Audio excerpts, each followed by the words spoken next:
The wind on Ilvara was like an untamed spirit, always present and never predictable. It sculpted the jagged cliffs, buried secrets beneath endless dunes, and carried the history of the planet in its restless currents. The Sar, as the people of Ilvara called it, was more than just air and movement. It was alive, ancient, and sacred. For Inara, it was a lifeline. She perched on the canyon's edge, her hood pulled low against the swirling gusts. Below her, the city of Jal sprawled like an intricate carving, etched into the canyon walls over centuries.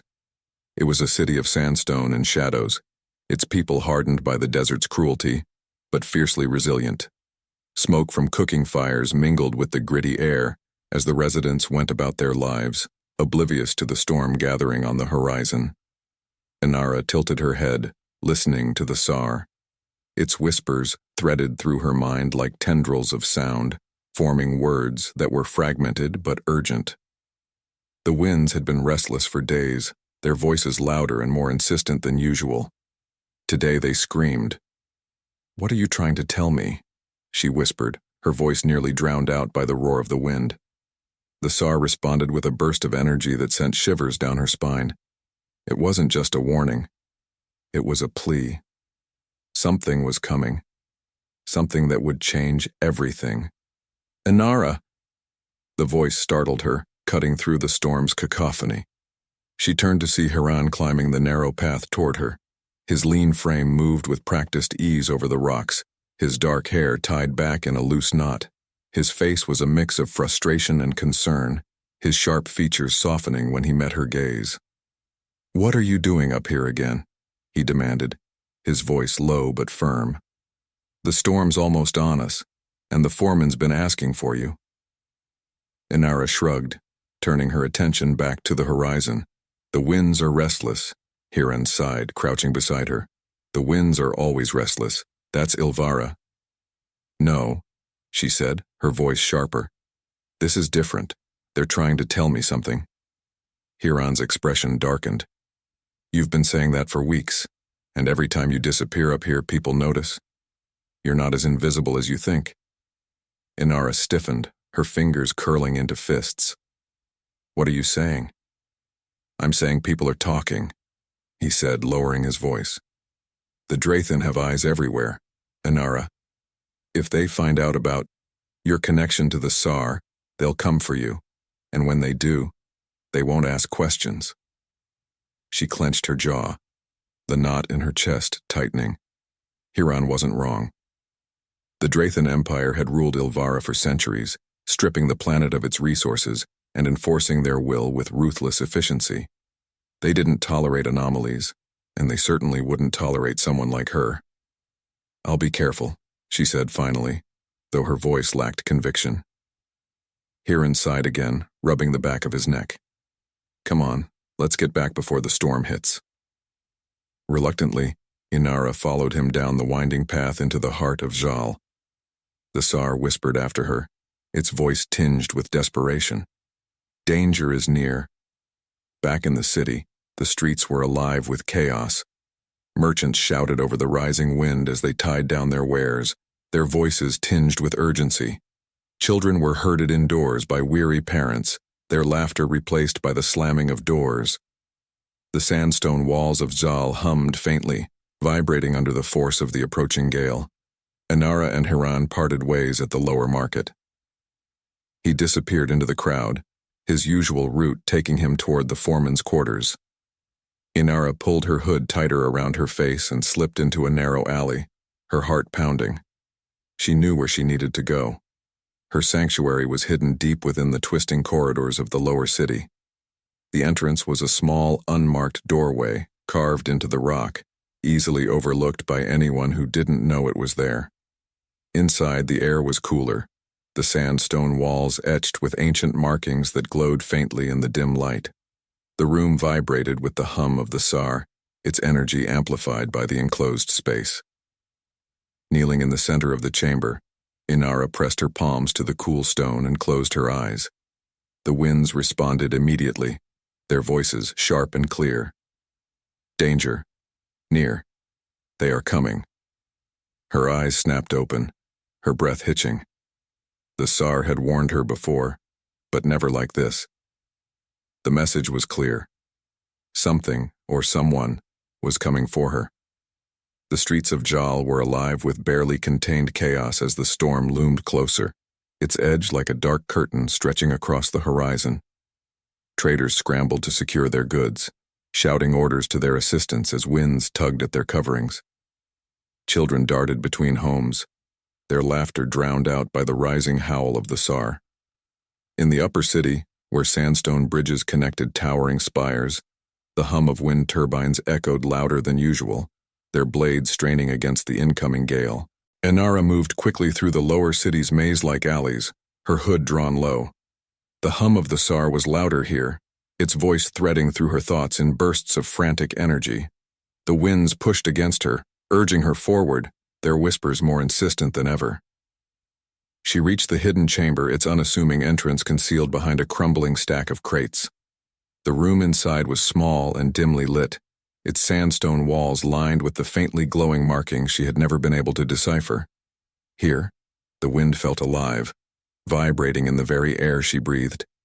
She knelt in the center of the room and pressed her palms to the ground. The moment her skin touched the stone, the Tsar surged through her, its voice a scream that rang in her ears. "They are here." Inara's heart pounded. She opened her mouth to speak, but the sound of footsteps outside the chamber cut her off. She froze, her breath catching in her throat. The wind around her shifted, growing colder as though bracing for something unseen. The door burst open and Hiran stumbled inside, his face pale and glistening with sweat. "Inara!" He gasped, his voice ragged. "They're in the city." Her blood ran cold. "Who?" "The Drathan," he said, slamming the door behind him. "They're looking for someone, asking about the wind-touched girl." Her stomach twisted into knots. She had always known this day would come, but now that it was here, she felt unprepared. "How did they find out?" she whispered. "I don't know," Hiran said, his voice frantic.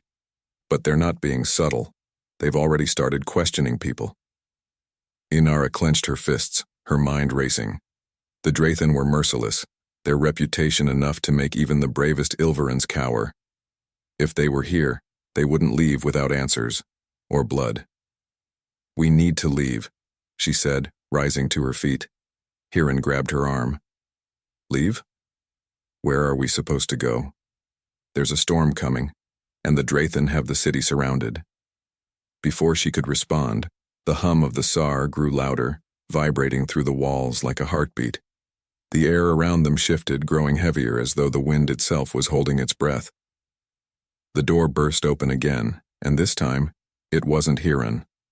The Drathan soldiers entered the chamber with the precision of predators, their black armor gleaming faintly in the dim light. Their helmets obscured their faces, but their movements were efficient and unrelenting. The leader, a tall man with cold, piercing eyes, stepped forward, his energy rifle aimed squarely at Inara. "Well, well," he said, his voice smooth and mocking. "The wind-touched girl. You've caused quite a stir." Hiran moved to shield her, his hands raised defensively. "She hasn't done anything. Let her go." The leader's eyes flicked to Hiran, his expression unreadable. "Is that so?" He gestured to one of his soldiers, who stepped forward and struck Hiran across the jaw with the butt of his rifle. Hiran crumpled to the ground, groaning in pain. "Stop it!" Inara shouted, her voice trembling with fury. The leader turned his attention back to her, a faint smile tugging at the corner of his lips. "You're coming with us," he said. "The Emperor has plans for you." Inara's heart pounded as two soldiers grabbed her arms, their grip like iron. The Tsar screamed in her mind, its voice a cacophony of anger and fear. She tried to fight back, but the soldiers were too strong, their movements practiced and unyielding. Hiran struggled to his feet, blood dripping from his split lip. "Let her go," he shouted, lunging toward the nearest soldier. The leader moved faster than Inara thought possible. In one fluid motion, he drew a sleek blade from his belt and pressed it to Hiran's throat. "Try that again," he said coldly, "and you won't get back up." Hiran froze, his hands trembling. The leader gave a satisfied nod and stepped back, sheathing his blade. "Take them both," he ordered. "The Emperor will decide what to do with them." The soldiers dragged Inara and Hiran through the streets of Zal, their armored boots echoing against the sandstone walls. The storm had arrived in full force, the winds howling like a living thing. Sand whipped through the air, stinging Inara's skin and obscuring her vision. The city was eerily quiet now, its residents hiding behind closed doors, too afraid to intervene. The Tsar was louder than ever, its voice cutting through the storm like a knife. "Resist." The word echoed in her mind over and over, but she didn't know how. The soldiers' grip was unrelenting, their weapons a constant reminder of the futility of resistance. They reached the edge of the city, where a sleek Drathan skimmer awaited. The vessel was unlike anything Inara had seen before, its dark metal hull glinting faintly in the stormlight. It hovered silently above the ground, its engines emitting a low hum that sent vibrations through the air. The soldiers shoved her and Hiran onto the skimmer, the doors hissing shut behind them. The interior was cold and sterile, its walls lined with consoles that pulsed with an ominous red light. Inara sat rigidly in her seat, her mind racing as the skimmer lifted off and cut through the storm. Hiran leaned close to her, his voice barely above a whisper. "We'll figure something out. I won't let them take you." She nodded, though she didn't believe him. The Drathan were too powerful, their grip on Ilvara too tight. For the first time she felt truly helpless. The skimmer carried them toward an uncertain future, the storm swallowing the city behind them. The Tsar whispered in her mind, its voice tinged with both sorrow and determination. "This is not the end."